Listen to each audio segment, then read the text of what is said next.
Hello and welcome to another great edition, I promise you, of Beyond the Hype. I'm Alfred Edmond Jr., Senior Vice President, Executive at Large at Black Enterprise, and this episode of Beyond the Hype is brought to you by Citi.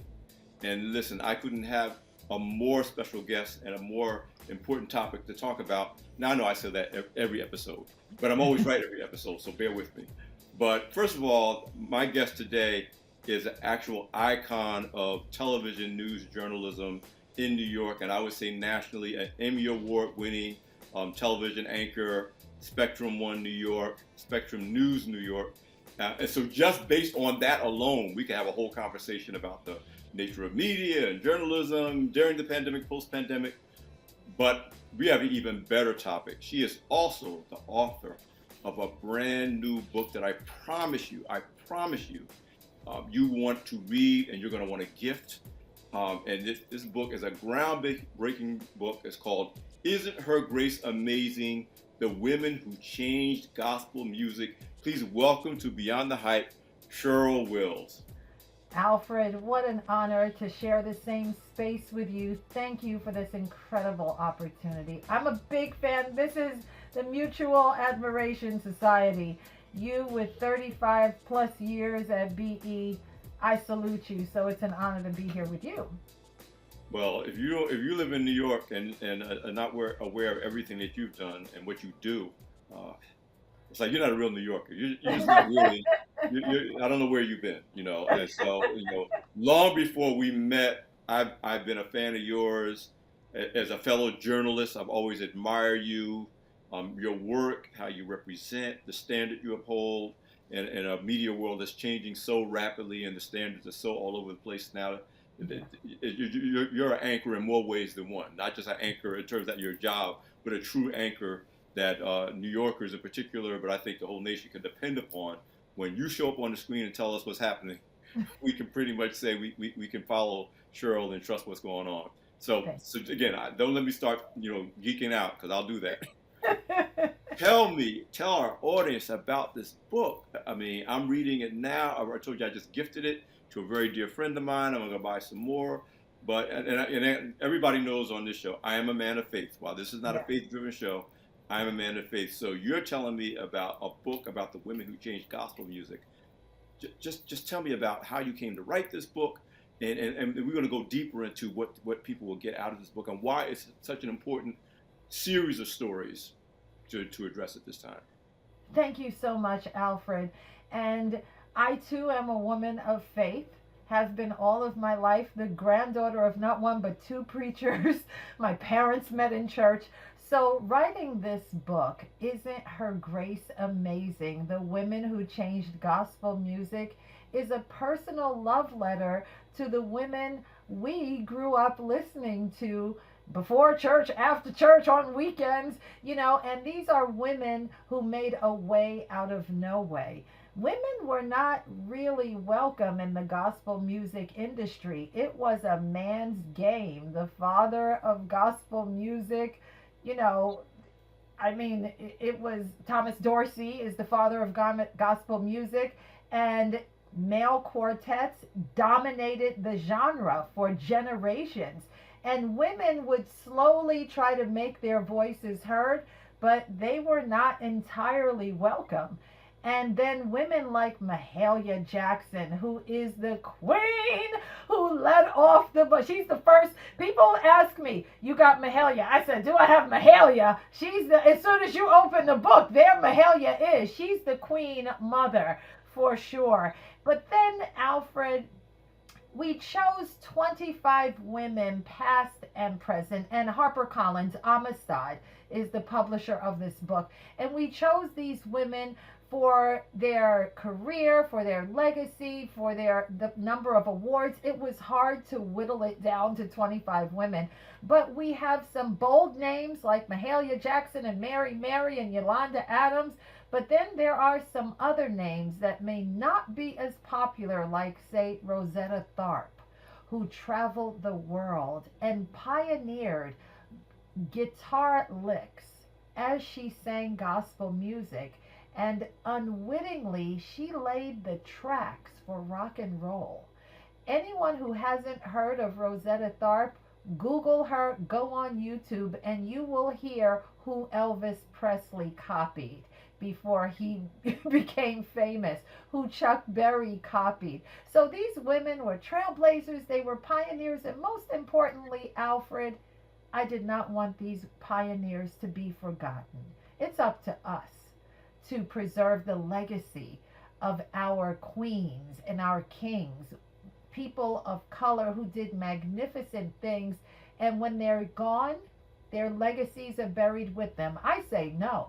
No, their legacies will not be buried with them. We, the living, those of us in the public eye who have a forum like yourself, it's up to us to keep their legacies alive. So it was a labor of love to write this book, let me tell you. Well, that love shines through you, visually, the way you speak about this project, and I was fascinated when I learned of the book. We talked, obviously prior to this interview, about the different layers. First of all, I want to tell people, yes, Google Rosetta Tharpe, Google Albertina Walker, Google the people in this book, but get this book. Yes. Because what you do, the context you put this in, first of all, even as a person raised in the church like you, who was also the grandson of a pastor, and a first lady who was nobody to joke around with, by the way, I wasn't that conscious of the fact of the relationship between men in gospel music and Right. in the roles that women had to fight for to get spotlight, to get platform. And I want our listeners and viewers to know, you break this down by generations. I'm kind of going to run through the kind of 5 groups that you kind of created. The Queen Mothers, of which Mahalia Jackson is one, but obviously not the only one. Sisters in Song, Right. Architects of the Melody, which I definitely want you to talk a lot about that. Crossover Queens, and then Still She Shouts. So you, like you said, you go everywhere from Aretha Franklin to Yolanda Adams, to Tamala Mann, to Sally Martin. That you bring together kind of the pantheon. Yes. But at the same time, you said it still was hard to narrow it down. It was. I just wasn't as conscious as I am now, thanks to you and your book, of the spaces that women had to fight for in gospel music. And then at the same time, you can't really understand soul music, rock and roll music, R&B music, if you don't understand what these women contributed. Talk to me about your approach to the book beyond, oh, this was great music, or, oh, it was inspirational, uplifting. You did a lot more than that. Yeah, and these women, you said it beautifully, Alfred, they were pioneers. They laid the foundation for the music we all know and love. Soul music, you gotta bow down to gospel. It was born out of gospel music without question. Blues, born out of gospel music. I mean, you could go on. Hip hop, or every bit of it. There were men and women who were singing spirituals in churches, and the hand clapping, whether it was the unique hand clapping in South Carolina. I don't know if you know about the different islands in South Carolina where they have their own sound of clapping to music, different than, say, in Harlem or in Tennessee. And all of these rhythms and motions gave birth to all of the major music forms that we now enjoy and have been played on Top 40 radio. So these women earned their right to be pioneers and trailblazers, and they also had to fight an industry that devalued them. You rightly pointed out the male-dominated gospel music industry. Their names come right off of our tongue. The Dixie Hummingbirds, the Soul Stirrers, the Blind Boys. Gospel music was a straight-up man's game. And every once in a while during a gospel program on that Chitlin circuit, they might say, come Mahalia, come sing a song. And she would blow the roof off that place. And then they would go right back to all the male groups. But no one forgot how that woman changed the air in the room when she sang. So it wasn't easy. It wasn't easy for Aretha Franklin when she was a gospel music singer raised by her father, Reverend C.L. Franklin, who was the T.D. Jakes of his day. For anyone that doesn't know, he was the most famous black preacher in America, without question. And she realized, wow, women don't get their just due in this industry, and I'm being offered millions to sing R&B. I think I'm going to follow my mentor, Sam Cooke, and do the same thing. So she made a bold step. But what's interesting about Aretha, and I'm glad you brought her up, she never lost that gospel music audience. Her album, Amazing Grace, to this day, still breaking records. Broke records when it came out in the early 1970s, and it's still a classic today. So that's why this group of women were so important to highlight, to magnify, and exalt. Because I'll say it again, we cannot let what they did disappear. And you may say, it is disappearing, because I heard you say the name Sally Martin. If I had a nickel for every person that opened that book and said, Cheryl, tell us about Sally Martin, we've never heard of her, that's heartbreaking. You know why? Because she, along with the father of gospel music, Thomas Dorsey, helped lay the foundation of modern gospel music. And everyone, including people of color, have no idea who she was. So that I had no idea who she was before you, Cheryl. So I'm in that most category. People don't. Yeah, you know, Most and people don't. yeah, I want you to kind of, we are Black Enterprise, so I do want you to go into a little bit more of the impact, both the challenges and the struggles, and the positive impact, the contributions of this group of women when it came to the business of gospel, Yes. business of Yes. music, whether you're talking about publishing with it. And I'm glad you brought up Aretha Franklin. Anybody who saw the movie Respect, and you know, Jennifer Holliday did such a wonderful job in that movie. But we know Aretha didn't play with her money. Like, that you gonna pay me direct, you gonna pay me in cash. That's right. I don't. So she didn't play games, but Right. talk a little bit about the contributions. Again, contributions I wasn't even conscious of before your book. No, this wasn't just about great singers who could blow the house off. This is about women who are about the business. Absolutely. The business of gospel. Talk some more about that. Absolutely. So, and I know you will appreciate this as being a vice president at Black Enterprise. Mahalia Jackson had her own beauty salon. Sally Martin, the godmother of gospel music, started publishing. You know, prior to this, they were going around, they would create these songs, inspired to create songs, and they would sing them. And someone would say, oh, great, we're going to sing that. And they would just take it. and they would go on, and then another church would take it. And then soon, all of Black America was singing Precious Lord, Take My Hand, and no one was getting paid for it. There was no accountability. There was no accounting.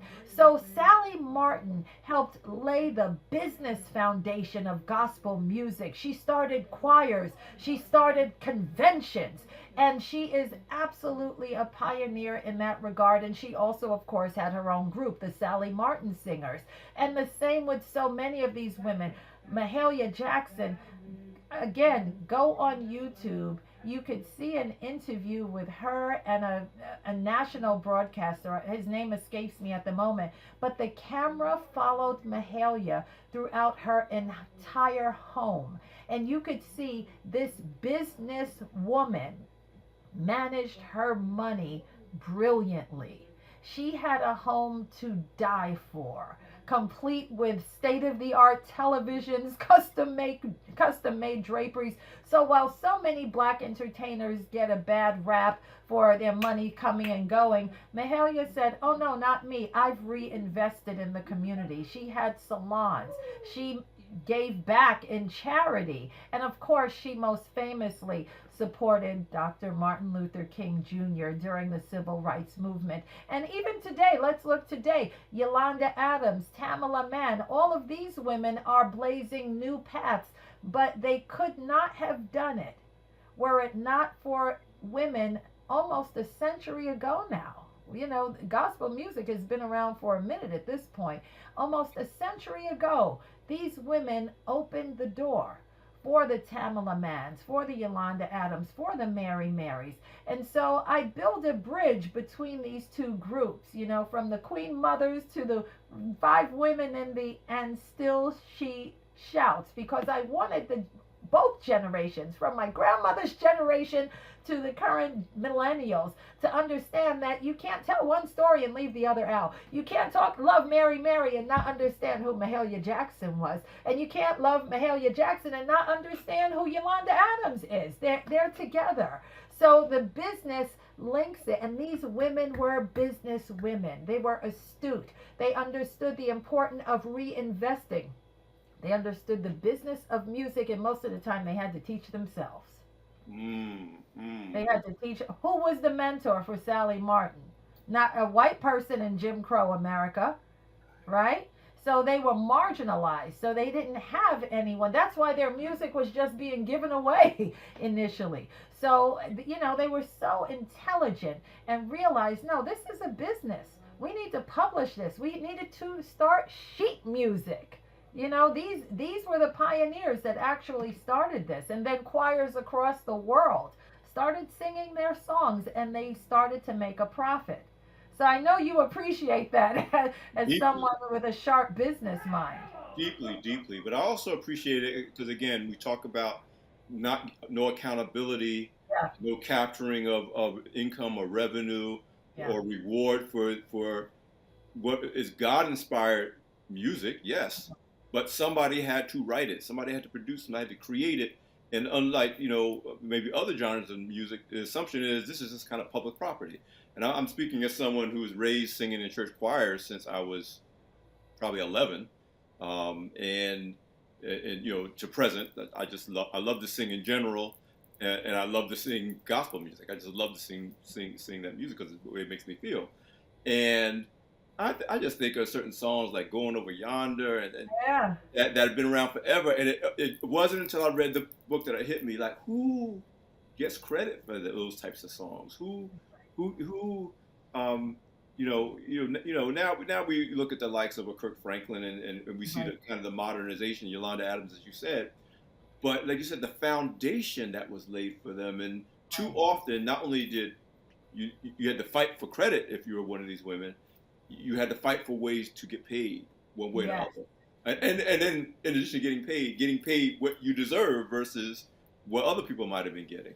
Right. I want you to go into a little bit more detail about what people will get out of each of these sections. I mean, we talked a lot about the Queen Mothers, but why did you break the book up like this, and how does that inform the larger understanding of the contributions of these women? Sure. So that was probably the most challenging part, because you have this pot with all of these women, more than the 25 we ultimately selected for this book. And it's like, how do we categorize them? Because for a reader, as we know as journalists, you know, you have to make things easy to digest. We didn't want to just throw all of these women up against the wall and say, oh, these were all great singers. We wanted to give it order and honor their particular time that they lived in. So the Queen Mothers, obviously, these are the women with the crown, right? These are the women who set it off. These are the women who had no one to turn to, really. And they started something new. That's why Mahalia Jackson, Sally Martin, and, you know, the other women are all there. And then when we get into architects of the melody, these are women who inherited a music, loved it, but put their own spin on it like no one else.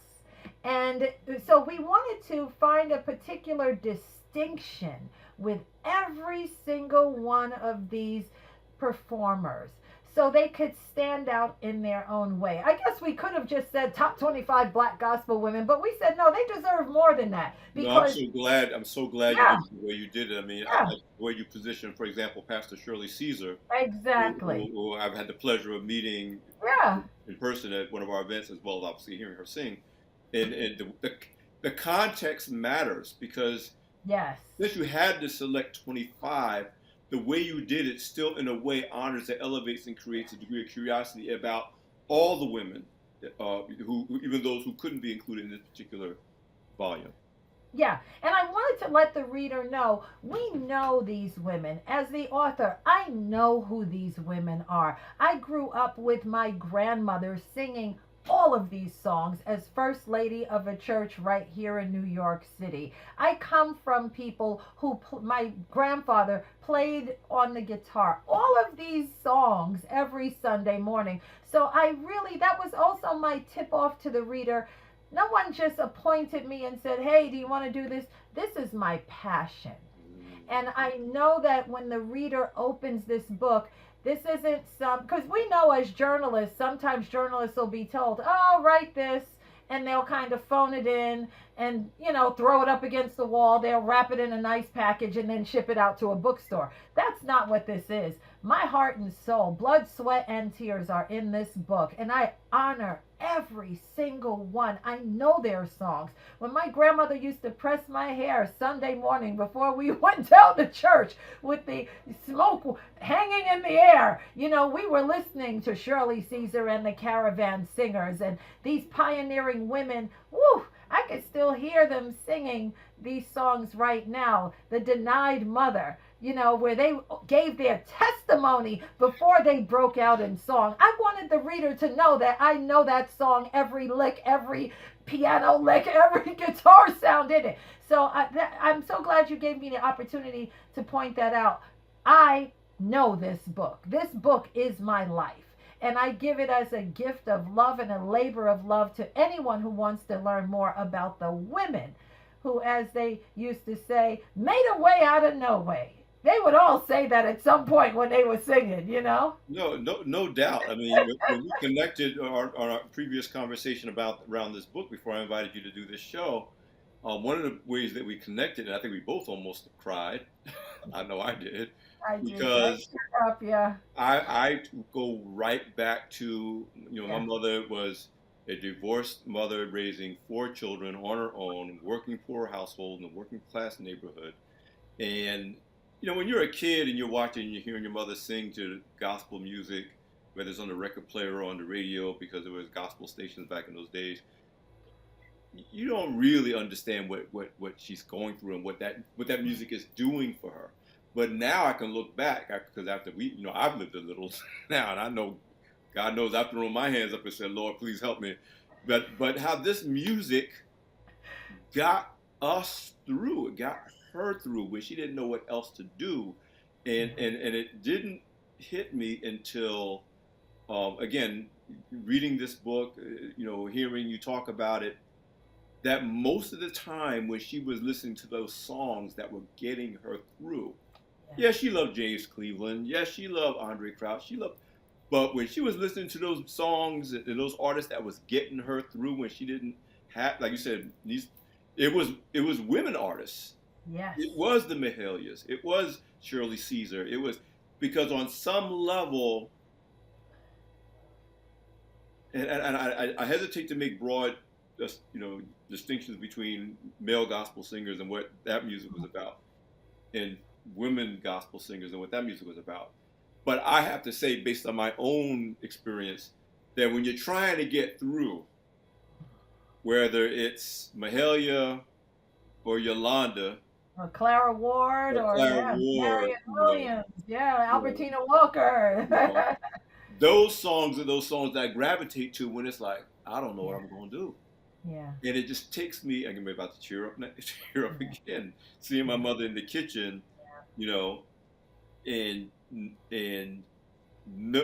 now I can look back and realize that those songs and her listening and singing those songs often got her through the day, literally got her through the day. And of course, that's a metaphor for us as a people, in America, those spirituals that brought us through so much over these centuries. But I guess I'm just saying it didn't really hit me to the degree to which that aspect of gospel music, of getting you through, getting you over, I associate that with the women of gospel. Absolutely. Not the men of gospel, not the groups of gospel, but the women of gospel. Well, I mean, was that your experience before you put together the book or as you were putting together the book? It's my experience as a woman, black woman in America. These were songs of empowerment. And gospel music means good news. Gospel means good news, right? We learned that right out the in the cradle. And it was not easy. You know, they say, and I don't agree with it, but history proves black women were the bottom layer of American society. They were not, they were completely devalued, and they were restricted in what they could do. Their dreams were completely shot down.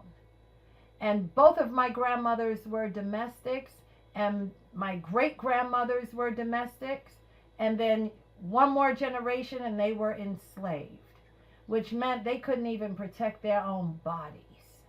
They literally belonged to someone else.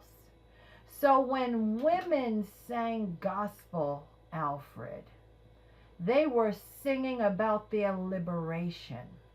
They were singing about the protection of their bodies for themselves and their daughters. And that's why when you hear a woman grab the mic, she doesn't sing from her throat, she's singing from her womb. And I felt that in my grandmothers when they sang.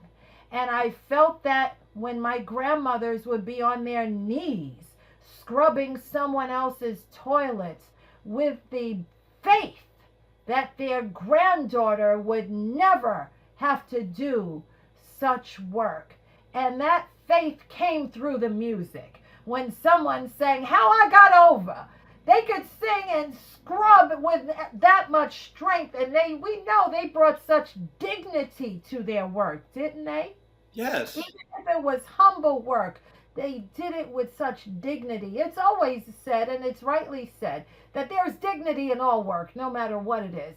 And these women, I know, bearing witness from what both of my grandmothers, Sally and Opal, went through. But that music gave them the power in a world that saw them as the lowest class.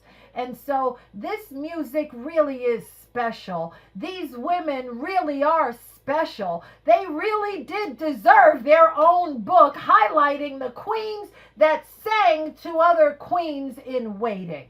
So that's why it's such an honor. And this is personal. You understand what I'm saying, Alfred? I'm not just picking off names. This is personal. This is a testament to what this country has done to black women and how they overcame through song, through their voice. When they couldn't fight you in the courts, they fought you on the microphone. When they couldn't find any kind of encouragement, they sang songs of Zion to lift them up. And these were the women that were the guideposts who showed them the way out of misery. So this is a powerful collection. Yes. You know what I mean? This is personal and it is powerful. You and I are able to be journalists today because someone sang strength into our mothers when they were all by themselves and fighting. My mother was a widow with 5 children as well, so I understand that experience. And my mother was the first in the family who was not a domestic, but of course our grandmothers were. So this is fire, as they would say, shut up in our bones. Yes. And I love the sounds that came out of these women. And I love to hear Tamala Mann singing. I love to hear Yolanda Adams with that same fire. I love to hear Sister Hawkins with singing Going Up Yonder. You know, so it's been an honor, honestly, to draw these songs out and let people know there was much more to this than met the eye. This is our story. This is our song. Everything you're saying is why I wanted beyond. Yes, it's a great book. Yes, it is. But what's more important to me, and I'm speaking so we just honored Yolanda Adams with a Legacy Award at our Women of Power Summit this year. Shirley Caesar is a past honor Legacy Awards. These are great people, great women, regardless of genre, industry, whatever. But that aside, you said something that was very profound, and I think I may have talked about this a bit on the show before, but I'm going to go into more detail. And I'm speaking again as journalists and as people of faith. the world that our mothers and grandmothers, and yes, our fathers and grandfathers, but let's stay Yes. with the mothers and grandmothers, were dreaming would one day exist for some future generation, didn't exist. Right. It was a literally operating by faith and not by sight, because there was Yes. nothing around them that they could visually see that said one day there would be a Cheryl Wills, who is an Emmy Award-winning anchor of a New York news show, or one day would be an Alfred Edmond, who would be the former editor-in-chief and senior vice president of a black enterprise. Forget that there would be a black enterprise. You know? And so the dot that I hope to connect, particularly for today's generation who needs to know this history, music history, gospel. It doesn't have to be gospel history, music history. When you listen to a Beyonce or you listen to any artist, including non-black artists, that trace it back to these foundations and give these women their due. But the other thing is, what we hear now is what we see around us is a manifestation of the faith that they had in those previous generations. Right. I found out through my grandmother mostly. Let me tell this quick story. My first assignment for Black Enterprise, I was sent down to interview 2 executives at Coca-Cola in the Atlanta area. And that was my first time in Georgia after my grandparents had retired to Georgia to live in Gainesville, Georgia. And so I was like, well, since I'm going to be in the area, let me spend my last night in Georgia before I fly back to New York with them. And so wonderful time, they were so proud of me, but I thought they were just proud of me because I'm their Junie, and they call me Junior. And I'm not realizing the depth of what this means. They're driving me back to Atlanta to catch my flight home. And I could see my grandmother looking at my grandfather as if to ask permission. And my grandfather kind of silently nodding as they were driving. At that point, my grandmother communicated to me that the reason why they were so proud that I had made it to Black Enterprise, I was just a junior associate editor, I was 26 years old, was that what we didn't know all those years is that my grandfather was a preacher, but he was functionally illiterate. Right. He didn't really learn how to read until they had retired to Georgia. He swallowed his pride to enroll in a program where he was sitting there with high school kids to really learn how to read. And it was my grandmother who was the educated one, who helped him prepare for his sermons.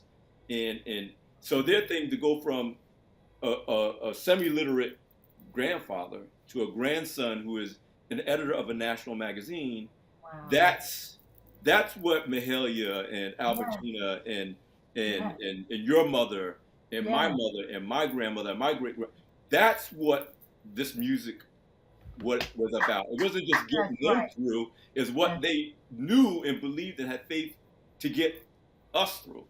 That's right. Because I already know, as a black woman, you already said it, not only is a black woman in America, but a black woman is a journalist. Right. Talk about no crystal stare. You look gorgeous and all of that, but you don't look like what you've been through. That's what they taught us. Don't Yes. look like what you've been through. Well, I just think it's important not only for those of us who have, maybe nostalgic feelings about this music and, I'm saying even if you're not someone who is raised in the church as we were, even if you're someone who just wants to appreciate, where we are today and what that means for us going forward.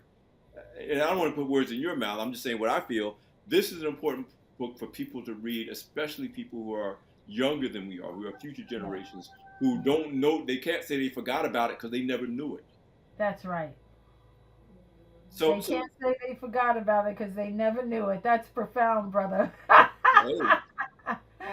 That's I'm so glad you shared that, because, you being a college graduate and a vice president of a national publication, and you are the grandson of a man who was illiterate, no fault of his own. I mean, when you're living under Jim Crow, my God, we were living under a state of terror. And we were living in a country where we could be killed at any moment. Yes. And we lived in a country that depended on us to be illiterate. So there was a tragic legacy of forcing people into illiterate. Remember, enslaved people, it was illegal for us to be educated. That was not an accident, that was by design. So, again, circling back to the music, this music was an education. This music was empowerment. This music told us to pack up and let's go, like Clara Ward sang. And, when you really listen to the message behind the music, that's why I have, and I'm not afraid to say this, that's why I have a little problem with hip hop now. I'm a child of hip hop. When hip hop started, it was literally targeted to my age group. And it was telling us, let's be unity. Yes. Queen Latifah, UNITY, even the Sugar Hill Gang singing hip hop. They were simple little melodies, but they were never to destroy us or hurt us. It was all about, look at what we're doing. It was fun. But now it's devolved into something I don't recognize. And it hurts me to my soul. And I think it's having a disastrous impact on young people today who think it's cool to go to prison. I'm like, how did we get here? So when you back up to gospel music, it was just the opposite. It didn't encourage you to go to prison or brag about you being this or that. It was, here's what we're going to do. We're packing up. We're getting ready to go. We're going to, shine our shoes and go to the promised land. And here's how we're going to get there. I mean, this music lifted you up and raised you out of your seat and brought tears to your eyes and let you know you could do it. I think it's time to go back to that. And to all of my family in hip hop, I tell you, somebody needs to take a stand and take that music back to empowerment, because I'm not sure what I'm listening to. Well, what I found, Cheryl, in that space, because and this is, I want to use this as a jumping off point to talk about where gospel music is today and where it's going. Let me say, my main playlist when I work out in the gym, and people who follow me know that I'm a natural bodybuilder, as an amateur. I'm big into fitness, and my playlist, my favorite playlist is called the I Need Jesus playlist, and it has, everything on it, But there are some really great young gospel artists, yes, who are fun to listen to, because obviously they've adopted hip hop influences in a lot of these younger, newer artists' music, but the word and the uplift is there. There's a song called I think it's called "I Got That." I can't remember the name of the artist. That song comes on and I can lift the whole gym. Yes. It's telling me I got the victory. I got that. Jesus is with me. But it's not James Cleveland. It's something you might expect to hear on a hip hop station, but it's a gospel song. So what I figured out is if I focus on what is being promoted by quote unquote the music industry, I'm going to be led the wrong way. Right. If I identify those artists that may not be getting radio airplay, and that means I spend a lot of time listening to independent artists and learning. I'm finding that music that influenced us so positively, both in hip hop and gospel and other genres, it's there. It's not being sold or marketed to us. Right. And so I'm just basically saying I'm going to find my own music that says what I need to hear. And I urge younger people to explore artists that may not be on, whatever, the number one streaming music that's being marketed to you, because, and we can do a whole other show on why things are the way they are, but it's not an accident that the kinds of music that's being marketed to us, or to our young people, is producing the results that it's producing. That's right. That's right. And so, I love hip hop, but, and I love hip hop gospel, but I'm like, music has power. Yes. And like you eloquently said, I feel like I can lift the whole gym when I lift. But what happens when you listen to music that makes you feel like the gym is on top of you and you need to come out shooting? Right. And music can do that too. So, I think that just the hip hop industry has to have a come to Jesus moment, because our children are listening to music, and I don't want to get too far off gospel, but these are the children of these pioneers. These are their grandchildren. Yes. Let's be clear. And I don't think they want their kids thinking, hey, you know what? When you grow up, get a Glock and blow away the first person that messes with you. That's why this book is important, because that is not our legacy. Violence is not our legacy.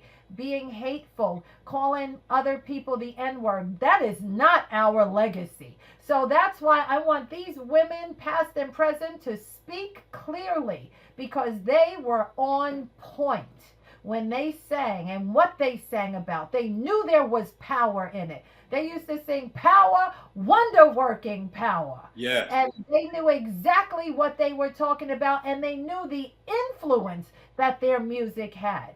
All music has power and energy behind it. So that's why I think that Isn't Her Grace Amazing is taking us back full circle to who we really are. So listen, in the time that we have left, I want to kind of talk about what's happening today in gospel music and Yeah. what you hope to see or even see going forward.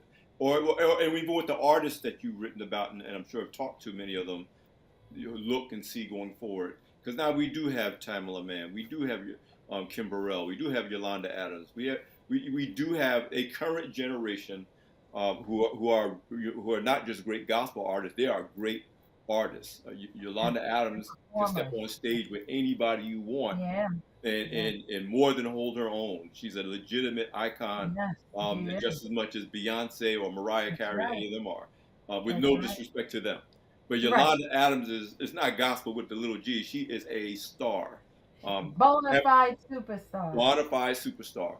Yeah. So what does that say to you about this current generation Yeah. of singers, women in particular, and the legacy that they have the potential to leave, especially as it relates to what we hope to see, which is a new message coming out that's being communicated to our community and to our young people in particular? Yeah, so Yolanda Adams, I mean, she's performed at the White House. She's performed for kings, queens, and dignitaries around the world. And she is an example of what happens when you pass the baton. The baton was passed to her. She is now doing what Mahalia Jackson did on a grander scale. And that's what we want.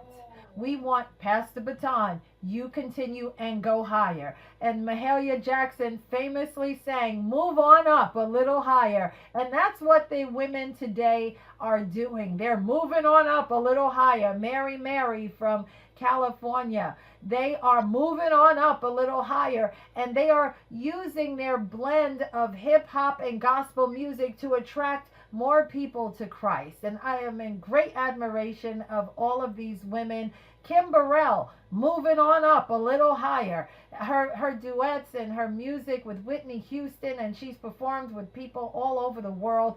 What an inspiration she is. But when you see these beacons of light, they are reflecting women who can no longer sing, but their legacy lives on through them. So many people, I know you know this, Alfred, have tried to declare gospel music as dead. And these women are proving it is not dead. It is continuing to evolve. Any music, for it to survive, has to evolve, okay? And gospel music is evolving. And so that's what I'm most proud about.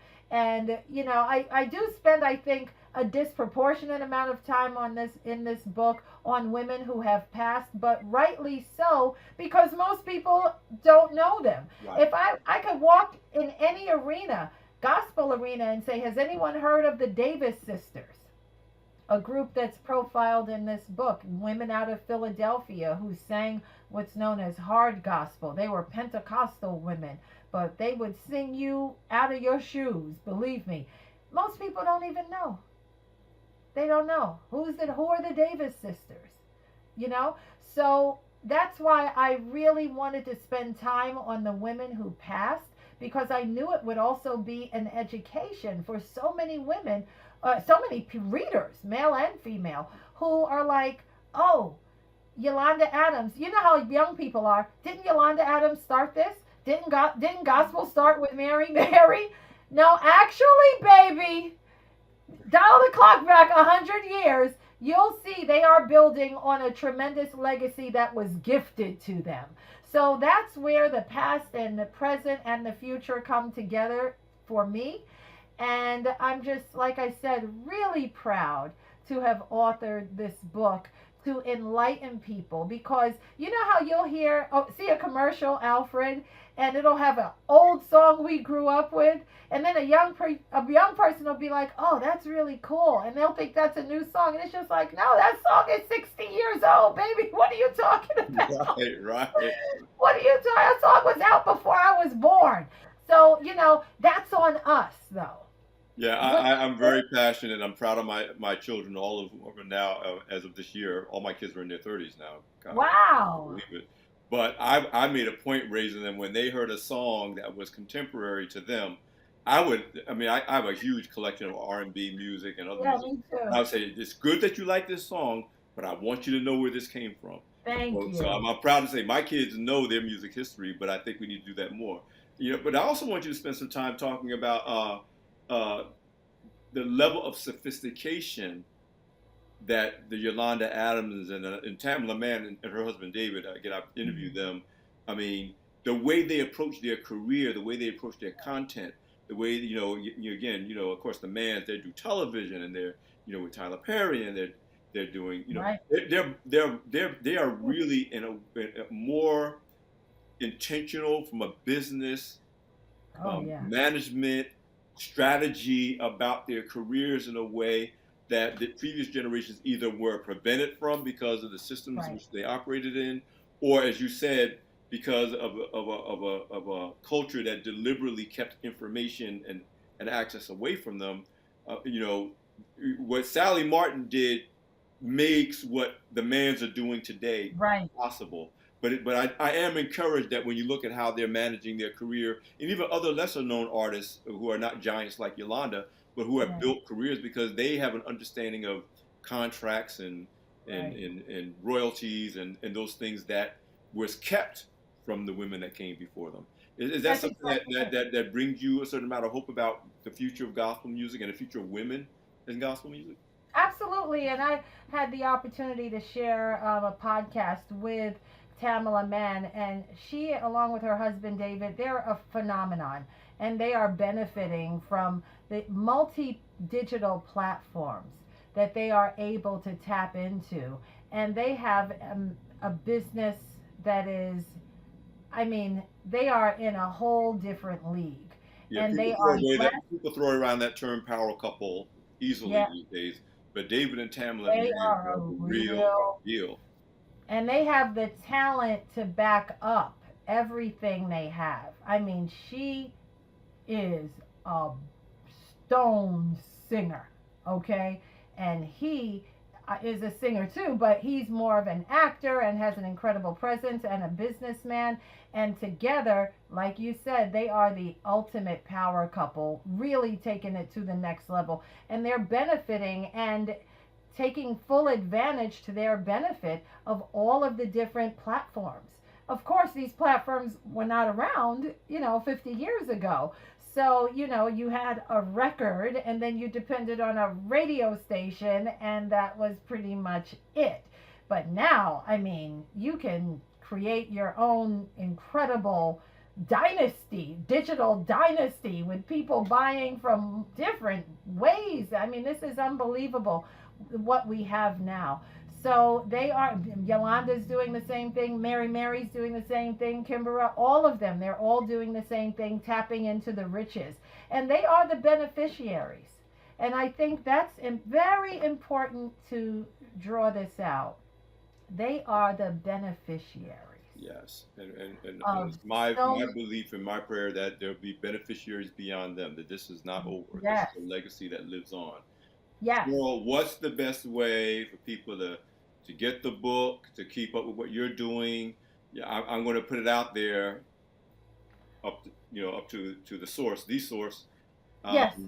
I can't wait for your next book. I just think your passion is not fully exhausted in this space. And somebody needs to tell these stories. We know there's more than 25 women. We know there's more Yeah. stories. So I'm not trying to give you more work to do. Good luck. No, I'm. The work is a labor of love, truly. So I'm on everything. Facebook, Instagram, Twitter, TikTok, and I'm sure media soon to be discovered by Right, the time right. this is out. But and CherylWills.com is my website, and I've been on Spectrum News, which is a national news network. The flagship station out of New York is New York One, where I've worked for 30 years. This is our 30th anniversary. Happy Yes, anniversary. thank you. And I'm very proud. You know, not many people can say they've worked in cable news for 30 years. So that is an honor, and I'm so grateful. And yeah, more books to come. I'm also working on a project that's very near and dear, and hopefully we'll do another podcast in the near future about that. You know, I'm the great great great granddaughter of an enslaved man, Tennessee, who fought in the Civil War, and I found his grave. I found the plantation where he lived, and remarkably, the same family still owns it. So that is fascinating. That is currently in progress, and my immediate goal is to have him, once I identify him through DNA, removed from this private property and have him and his wife reburied with honor in Memphis National Cemetery. And that is very important to me. His name was Sandy Wills, and he was not buried with the honor that he deserved as a Union War soldier. And I didn't know this 10 years ago. I guess we could write lots of books about what we don't know about Black history, because just when you think you know it all, someone comes along with something else and blows your mind. And I didn't know about my family's legacy from slavery to freedom. I'm so glad to know now. And it also ties into gospel music and spirituals, because my family they've been Christians for 200 years in this country, and they sang spirituals that evolved into the gospel music we know today. And when I think of them singing those hymns without instruments, right? You know, spirituals were initially just hand clapping. That's it. And their voices would blend together. And you know, I always say you could tell when people are close how their voices blend together, because it's almost like a blending of their souls as well. And that is where I come from. Africans who sang their way out of terror and all of the discrimination that we've routinely faced up until right now. And I still sing spirituals to get me through, to show Me you too. the power. You too, right? Me You too. too, Alfred. We're Me too. still singing those same songs. Yes. So, you know, I can't tell you what an honor it's been to share this space and time with you, my brother. Like I said, I'm in great admiration of you, always have been, and I wish you the very best. I Sure. really do. Sure. What's amazing about your career is not that you have 30 years and counting in the game, is that you have 30 years and counting, and you're still at the top of your game. Thank you. You're like Serena Williams. Serena's retiring because she wants to do something else, but she's still the greatest. And She's the that's how I best. feel about you. Thank you. And I'm looking forward to whatever it is you're going to do next. You have a standing invitation Oh, to thank come on you. Beyond the Hype. As long as this show exists and I'm hosting it, you just say, I got something to talk about. You Thank call me. you. You call me. We okay. We'll talk about it. One, because I love one of the things I love about the show. I get to talk to people I like and admire and enjoy, and I get paid to do it. So that's good. But That's great. anytime you want to talk about anything you're working on, please, please, please, please, please reach out and let's have that conversation. Absolutely. And right back at you. Okay? I Oh, got to yeah. have you on my TV show real soon. Okay. That sounds really good. Listen. Yes. Thank you, thank you, thank you for joining us for this edition of Beyond the Hype. This is Alfred Edmond Jr., Senior Vice President, Executive Editor-at-Large at Black Enterprise. And yes, we did it again. Another great episode of Beyond the Hype. This episode was brought to you by Citi. Listen, make sure you circle back next week for another great episode. Thank you for joining us. Please be blessed.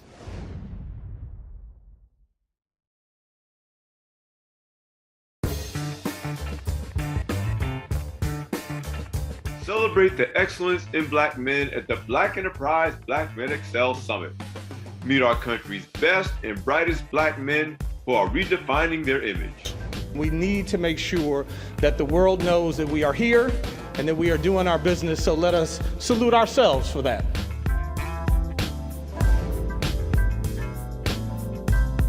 Be there this October 12th through the 14th at the Gaylord National Resort and Convention Center in National Harbor, Maryland.